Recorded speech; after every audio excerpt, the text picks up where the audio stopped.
All right, good morning and welcome to Professional Sales. I hope everybody's in the right room. I hope I'm in the right room.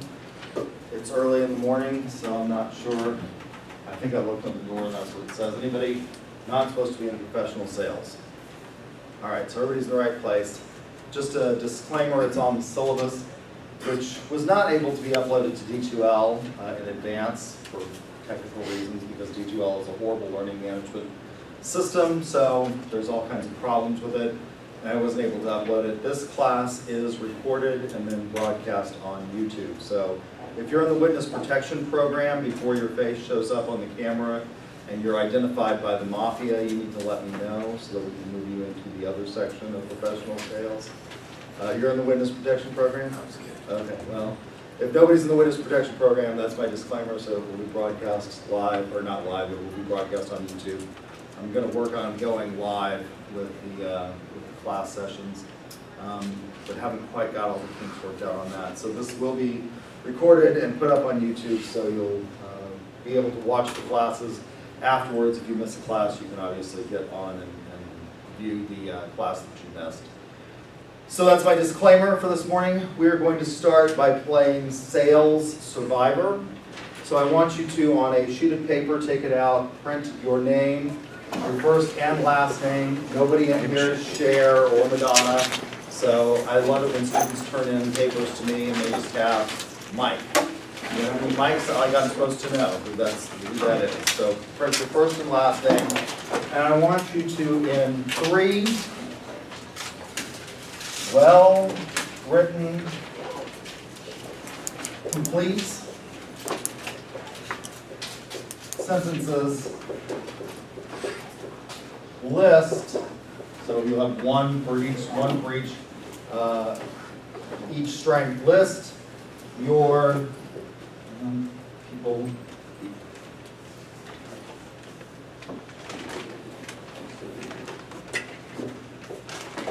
3 greatest strengths.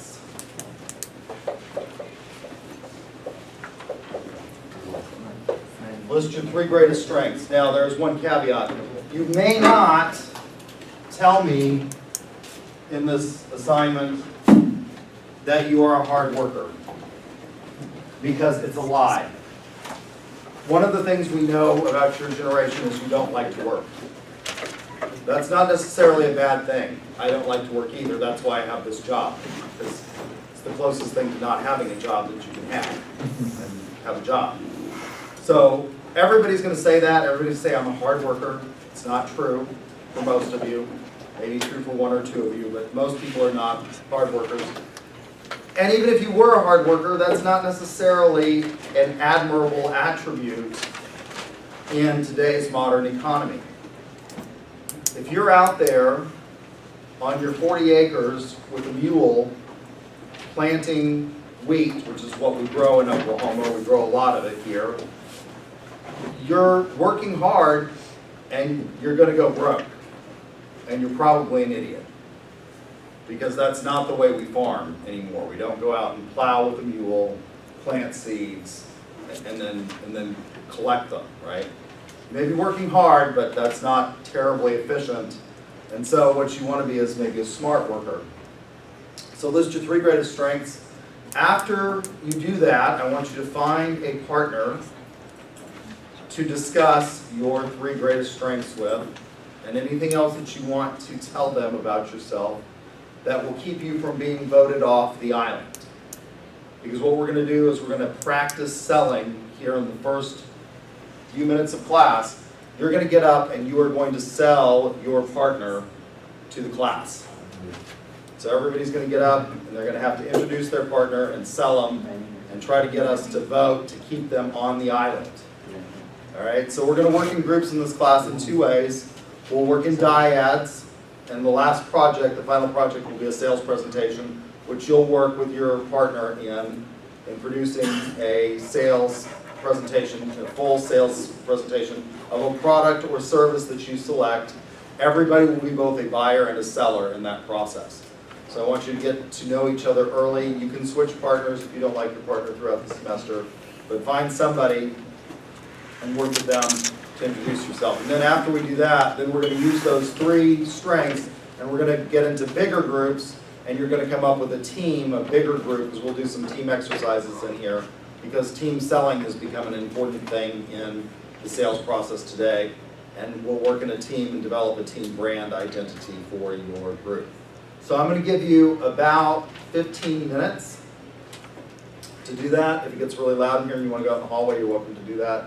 Just be sure and be back by about 10 till 10. All right? So I'll stop the camera here, and we'll come back at 10 till 10. All right, so I hope you all are ready to give your elevator pitches. So this is one of the things that we do in the sales competition, except you actually sell yourself. It's called speed selling. And the idea is to sell yourself in about 30 seconds to a minute. So I'm not letting you do it yourself, I'm going to have you do it for your partner. So we actually do these events at the AMA, International Collegiate Competition, and the International Collegiate Sales Competition, ICSC, in November, which I'll be going to in Orlando with some of our sales team students, and at the National Collegiate Sales Competition. So it's one of the competitions that we do, and it gets you in practice for making quick pitches and being able to catch somebody's attention in a very short period of time. So what we're going to do is we'll start with this row over here going front to back, and we'll go to the middle row, front to back. So you'll introduce your partner and try to sell them, make a good pitch, and we'll see who gets to stay on the island. If you get voted off the island, people boo or start throwing things. I don't know what we'll have to do. We'll have to figure out something else. You're not going to be a salesperson, so you can go. I'm just kidding. Everybody will be safe for today. Yeah. Yes. Question. Oh, and so do we work as a team? Yep. You need to sell your partner. Got 30 seconds to do it. 30 seconds to a minute to do it. So we'll start with that team over there, and then we're going to do this in bigger groups. Make sure that the camera is rolling so that you all can see yourself as YouTube starts. Yep, we are recording. So, nope, got to stand up in front of the group. I know, it's horrible. But if you're going to be salespeople, you've got to learn to talk in public. All right, this is Chloe Adams. She has a very ambitious attitude. She never stops chasing her dreams. She's a very honest person. She's not afraid to tell you the truth and keep the truth to herself. And she's a very competitive attitude and isn't afraid to get her hands dirty to keep herself safe and just to always chase the end goal. So you basically said you're a hard worker without saying you're a hard worker. I don't know about that. Okay, go ahead. All right, this is Jeffrey, and he's a really good communicator. He does well speaking to others, and in any situation, he's able to speak up. He has great time management skills, which will help him in the long run, keeping everything organized and going. He's recently learned how to cook, so he's able to cook for himself. That's about it. Does Jeffrey have a last name? Nice. Nice. G or J? J. Okay. All right. Very good. You guys are safe.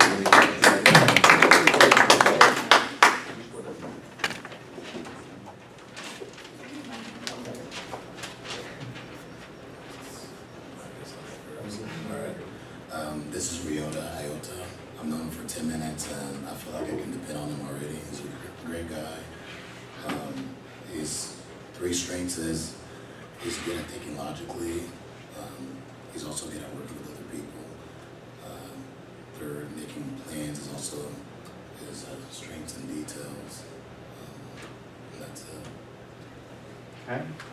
Alright, so this is Joe Laska, and one of his greatest strengths is communication. If there's any questions or concerns, he makes it sure to understand. And another greatest strength is his sense of humor. And the last one is that he is athletic.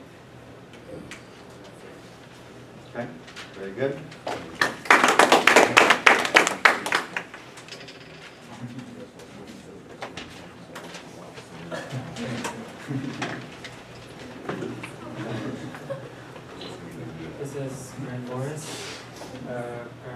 develop great leadership qualities through being involved in various programs, and he's great when it comes to communication due to his experience in retail sales, and he tends to always be enthusiastic, optimistic.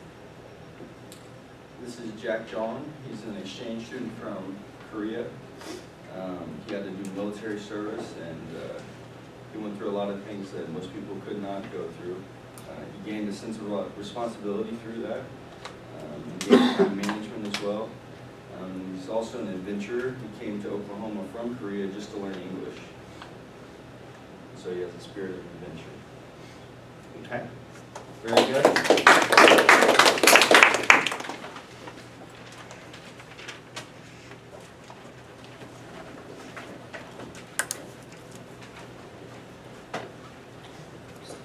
Okay, this is Zoe Howard. She's got a lot of strengths, but 3 of them are she's good at sharing her knowledge. She's not going to let anybody on her team go without the knowledge that she knows. She is good at being time efficient. She's going to stay on track with the job that she is doing, and she is understanding of everyone and very patient with everyone. This is Will Stelzlin, and he is really good at talking to people he doesn't know and bringing them out of their shell. He's good at working with a team and making sure that everyone is included, and he is also really good at working under pressure so that he doesn't crack. All right, very good.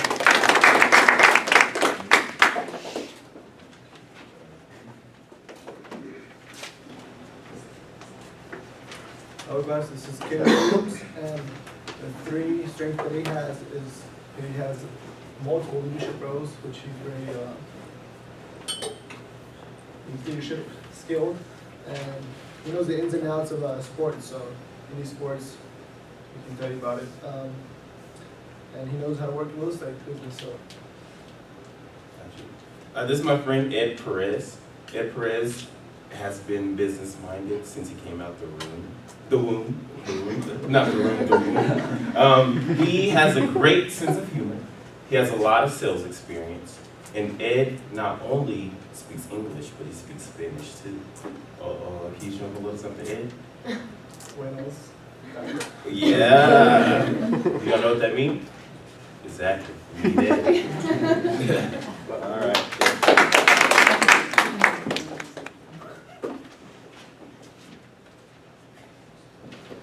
This is Britton Revere. He has a lot of strengths, but one of them is that he's really good at staying on track and staying focused on what he has to do. And he cares about staying organized and neat at all times. And his last strength is he likes to get things done whenever they need to be done. So nice and on-time person for whatever you need. All right, this is Austin Elliott. His greatest strength is he's a great people person, he's a good speaker, and he's able to see the big picture in tough situations. We can always get through with that. And he understands what people want and what they need to hear, or what they want to hear. That's about it. Like Donald Trump. Huh?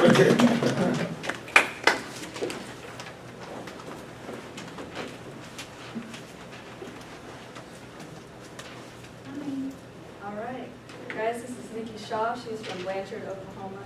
And while she has been on and off at school for about 8 years at TCC and UCO, she also works about 7 days a week as a bartender. So, which is great for her strength. She adapts to situations quickly. And so, since you're a bartender, you got to see, different faces every day.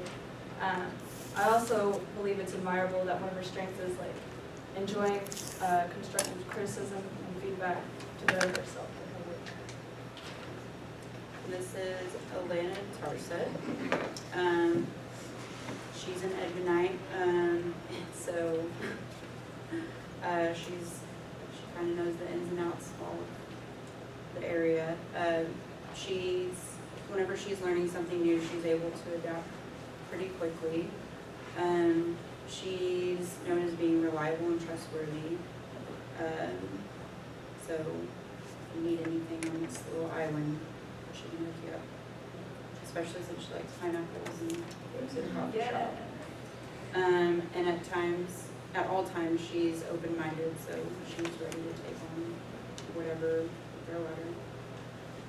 All right, Thank very good. I won't hold the fact that you come out against you. Okay, class, this is Jake Winters I have here. He's from Harrah, Oklahoma. One of his strongest strengths is he is a very versatile worker. He can adapt to the changes that he is faced with. He's also a good, honest person, which is hard to come by in this, scary world. He's very good at multitasking. He also has strong writing skills. He knows how to shape his writing style to fit his audience. And this is Keaton Squires. He's from Bixby, Oklahoma.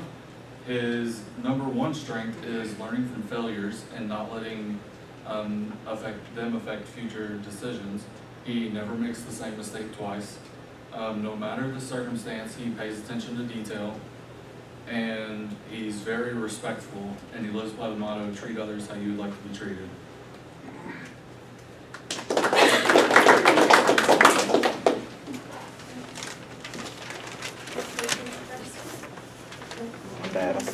Okay, this is Cassie Wyndham. Cassie is determined, strong, and self-sufficient. She's very determined to graduate and start her career, so she'll do whatever it takes to get there. She is strong for herself and others, and she likes doing things and projects on her own, and she is just fine getting things done by herself. Okay, this is Taylor Johnson. She is a very dedicated worker and uses her time wisely and effectively. She's good at not procrastinating and does things on a timely manner, and she is always eager to help others with their tasks and just help them get things done as well.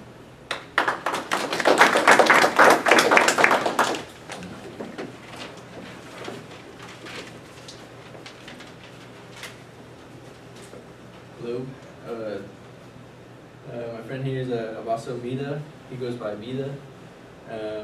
He's been married for 6 years, right? Good luck. He likes Chelsea and he also speaks French.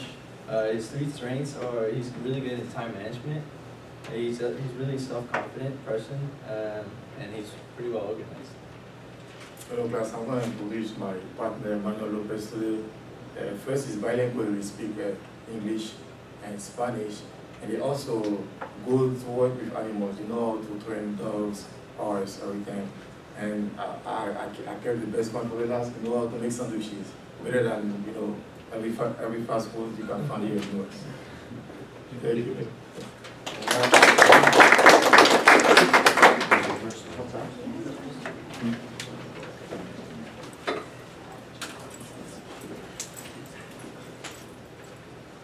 Okay, this is Jalen Ramirez. He is a junior. He's also a business administration major. We've had classes together, so we kind of know each other. One of his strengths, I would say, is that he's really good at preparing himself, and he's always organized, so when he comes to class, he's ready to go. One of his other strengths is that his ability to manage time is really good, so it goes on with just being prepared. He's also a really great listener, so he'd be a really good, well-rounded person to have around. Alrighty. Have y'all been struggling with time management lately or anything? You need to meet Abigail Brown. It goes by Abby. She's a good listener as well. She's very good at looking at the brighter things, like very optimistic as well. And as another thing, she's very good at working in teams. I was sitting over there by myself, and then she just reached out, wanted to be part of the group up. Like I said, we've had previous classes, so I know she works well with others in teams. She's always on the ball and things. So, and like I said, her name's Abby.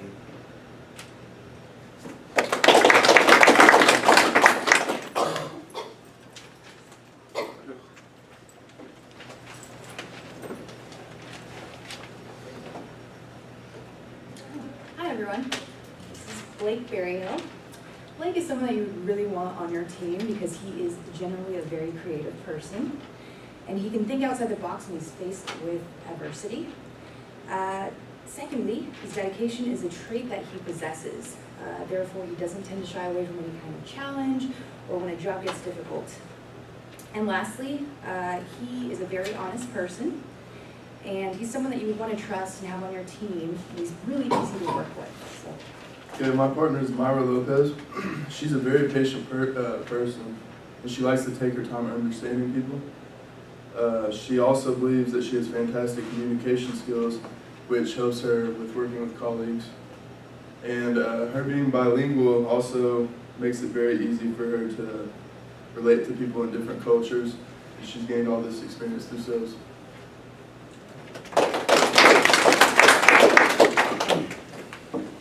All right, so now what we're going to do is you're going to get into groups of 4 or 5. So at the end of the semester, what you will do is you will present a sales presentation. We'll talk a little bit more about that on Tuesday. I'll show you some examples of sales presentations. But you're also going to work in groups. And the reason we're going to work in groups is because the College of Business is dedicated to transformative learning, and that's one of the ways we transform you is by getting you to work in groups. I realize that most people hate group work because what it does is it ensures that there's some people that will be free riders. That's what economists call the slackers. That's the fancy term for slacker.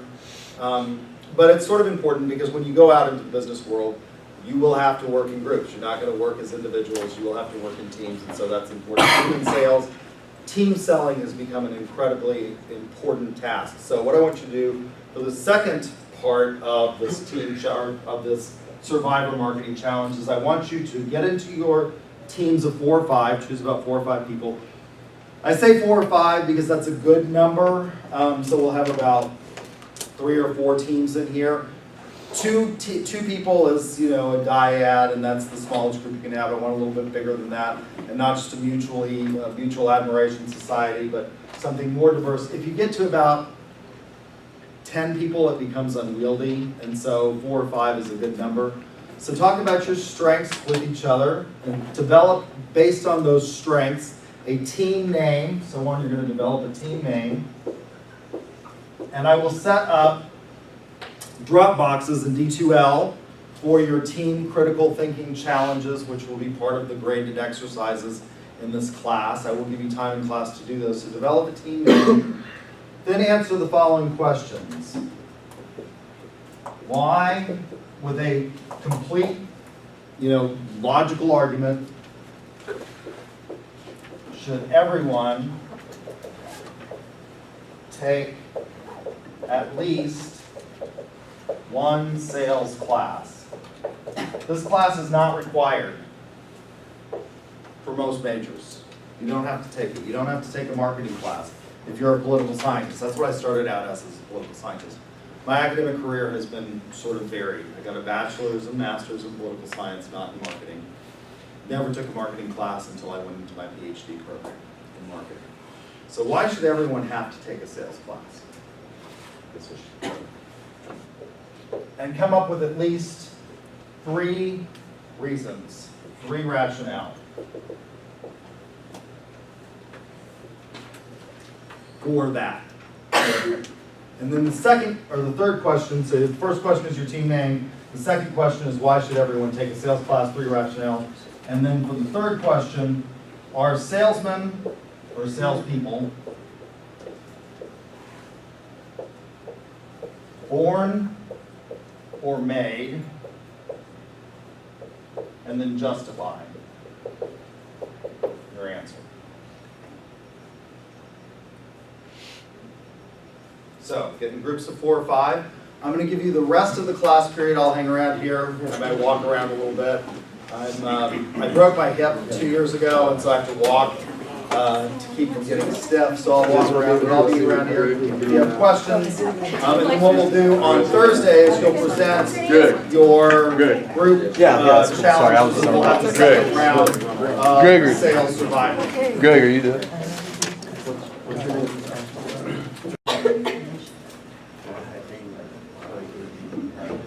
Okay, so this second part of Marketing Survivor is going to be more intense. I'm going to ask questions which sort of represent what we call objections to the sales process. So go ahead and justify why you came up with your group name, and then we'll start with the first question. So what's your group name? All right, my name is Brittany Gear, and we're the Sharks. The Sharks. Sharks. Okay. You like Shark Tank? I actually hate it, but You hate it. Yeah. Why do you hate Shark Tank? because I had a teacher that was watching it. Who made you watch it all the time? I don't know, like some coach teacher. Some It was coach- a long time A long time ago, like in high school? ago. Yeah. Okay. So you don't like it because somebody made you watch it. Exactly. How many of you like Shark Tank? How many of you think that's a wonderful way of conducting business? I think it's horrible. I think it's horrible. And they are. All right, so you named yourselves the Sharks after Shark Tank, even though you hate. One of us. That's my person. One of us hates it. So we've already got dissension in the group. But we are able to. We're a new Shark Tank. You're a new Shark Tank. Yeah. We're the great sharks. Yeah. We're the great. So is it the Sharks or is it the Great Sharks? That's just I just added that. We're already having branding issues here. I can see this is going to be problematic. Okay, so you're named the Sharks after Shark Tank. Okay, I'll set up a Dropbox and you can submit your answers. You can either take a picture of them or type them out and put them in a PDF for this second part of Marketing Survivors. So, all right, so Sharks, what's your answer to question number 1 as to why everyone should have to take a sales class? So the group and myself, hello everyone, I'm Ken Williams. The group and myself came to the conclusion that everything has a price. And in the US, we're more ran as a business rather than an economy. So with everything having a price, that means everything has value. So you should be able to sell yourself accordingly. And not only that, in addition, you need to be able to communicate with others. So effective communication is essential for your personal life and also for anything in the US because it is a business now, right? And lastly, we came to the conclusion that you have to be able to sell yourself to others. This includes interviews, various job opportunities, wanting a free coffee, et cetera, et cetera. Okay, very good. I like your idea that everything has a price. This is what economists would say is the concept of there's no such thing as a free lunch. Because everything has what economists call opportunity costs.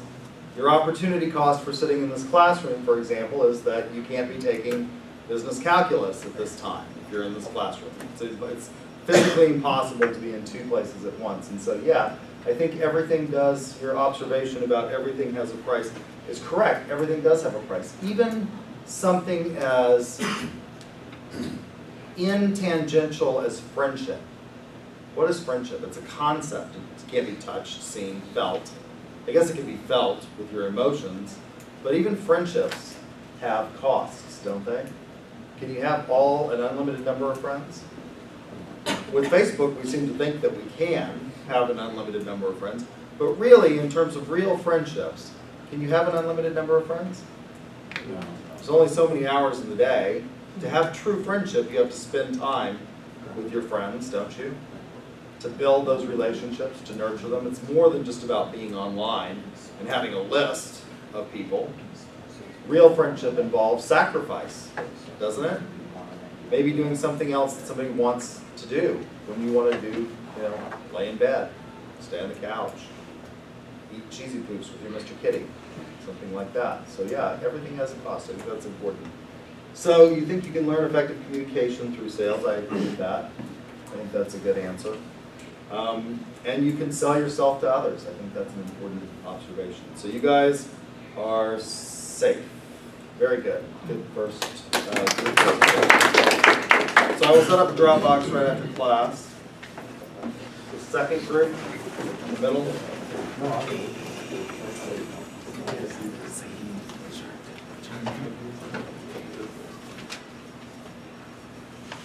We chose the team name, the Logical Team Players, because we are some logical thinkers and we're also team players.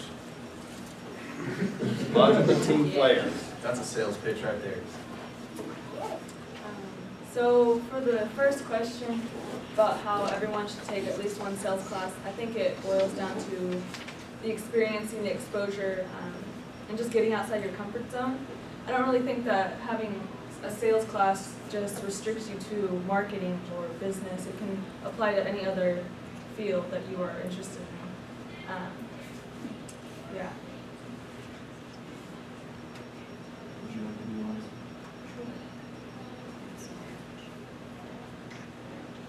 So are salespeople born or made? Well, you had to have 3 things for number 1. And I forgot to ask you all for the second question. I'll ask you in just a second. So what are the 3 things? You have to get out of your comfort zone? Experience. Oh, experience. Getting out of your comfort zone. Okay. So how's that 3? You have experience and exposure, experience getting outside of comfort zone, exposure. What else was the 3rd one? I was talking about how it doesn't just restrict you to marketing. Oh, not just business. Right, Okay. it can apply to any other field that you're interested in. Okay. All right, very good. And what's your answer to number 2?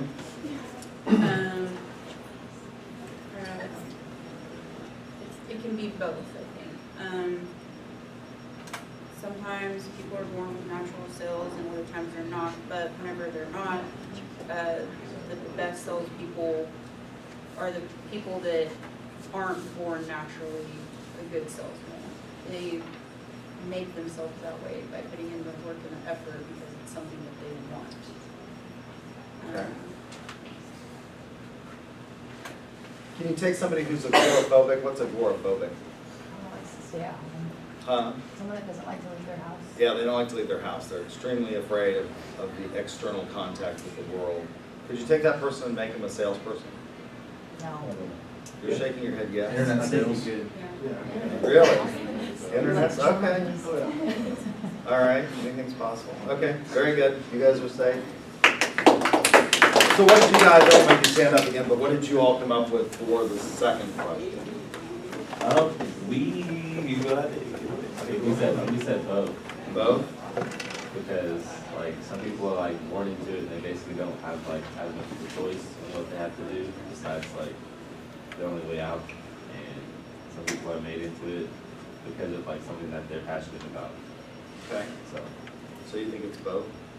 Again, what do you all think about the agoraphobic example? Extreme, this is what we call an argumentation and an argument ad absurdum, where you take something to its logical extreme and then try to disprove another proposition using the argument ad absurdum. So somebody who's extremely agoraphobic, could you make them a salesperson?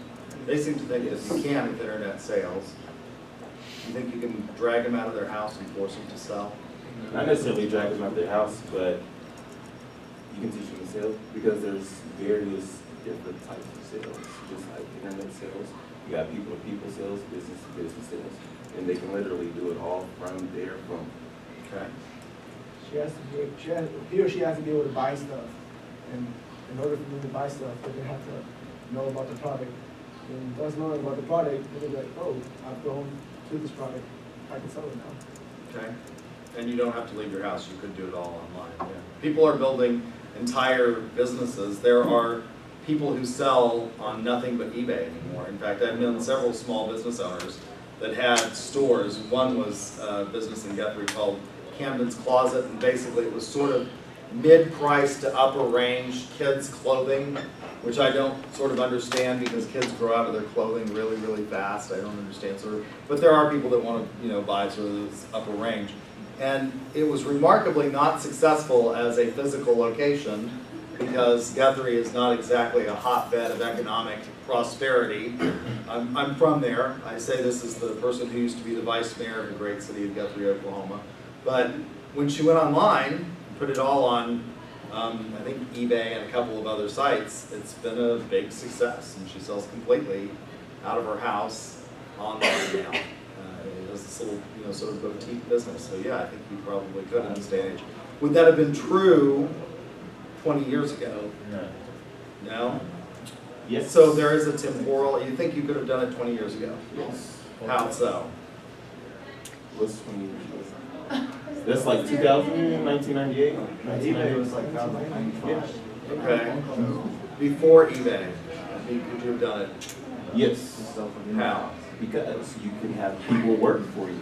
I guess they could have done phone sales. They could have That's done like with like slavery. cold calling. Everyone set up their house. They could do that. I don't know.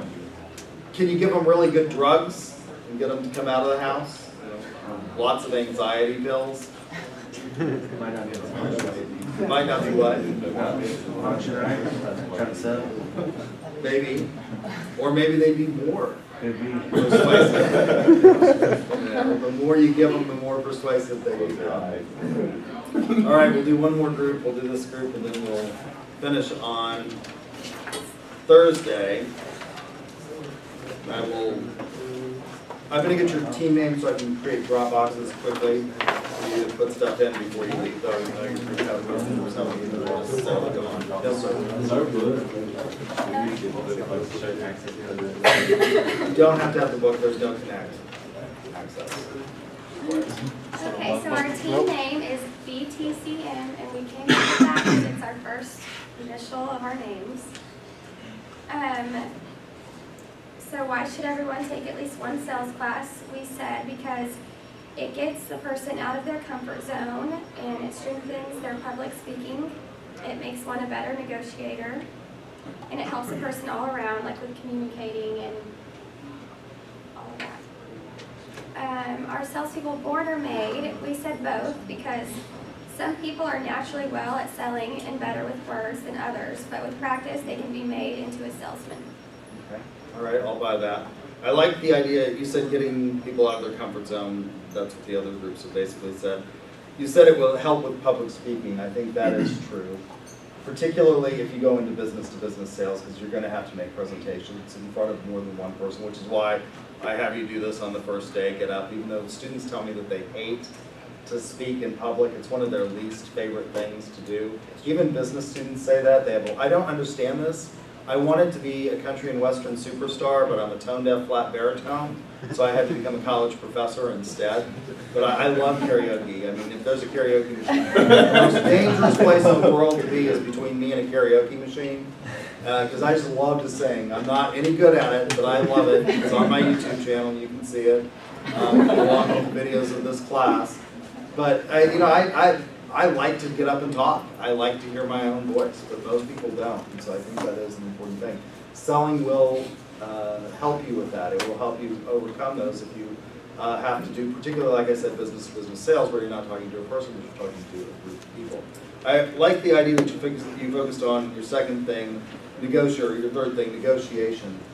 Even if you're not going to be a salesperson as your job every day, understanding how they are maybe manipulating you, I think, is an important thing. It makes you a better consumer. So if you understand the sales process, it can make you a more informed consumer, and I think that's an important point to take away from that. So you guys did a good job. You're safe. All right, so I need the other group names. So I have the Sharks, the logical team players, BTCM. What's the name of this group back here? JAM, J-A-M. J-A-M? Okay. What's the name of this group over here? Silent Sellers. What was it? Silent Sellers. Silent Sellers. Okay. And group 6? Son of a bitch. Son of a bitch. SOP? SOP. Okay. All right. I like that. I'll see you all on Thursday. I did pass the roll sheet, didn't I? So on the Dropbox, you're just gonna have something. Just one person has to, it'll be for group. Okay. So, Does every group need to do that? every group has, not today, it'll be done by Thursday after class. Uh-huh. Yeah, she's my niece's sister. No, Marcy, is Who you got there? Jessica's brother, Brian. I just know that's, what's your name?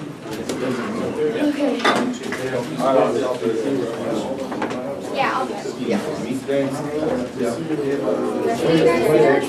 Thursday. I don't have anything.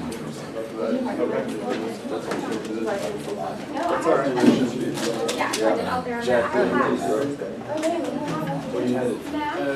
There's no, the only thing on that one is it is all on Teachable, there's no connect, but so the other online classes. I got a class. So just look at the syllabus, there's timelines in there, and I think we've got the first quizzes already populated, set up, so you'll want to look at that because it'll populate it. Okay. I have a question. So do you want us to submit it after the meeting on Thursday? Yeah, or- everybody's will do Thursday, Friday night. Oh, Okay, so we thank you so much.